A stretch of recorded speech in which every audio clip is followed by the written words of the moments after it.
Okay, today I'm going to show you how to change the driver's side window control switch on a 2004 Mercury Mountaineer or an Explorer.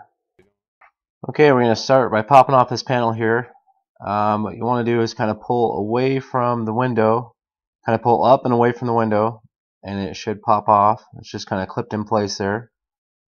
Then there's going to be 4 clips holding the Windows control switch in place. So there's 4 different corners here. You're going to have to loosen the tabs in order to pop this out.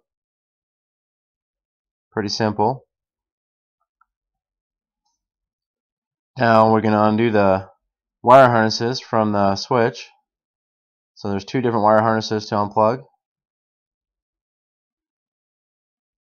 Alright, now I'm going to grab my new switch. Same exact switch. And we're going to go ahead and plug those wires into it.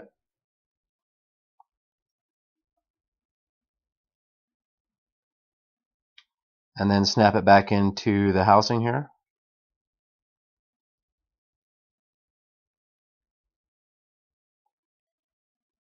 Alright, now we're going to snap it back in the door here.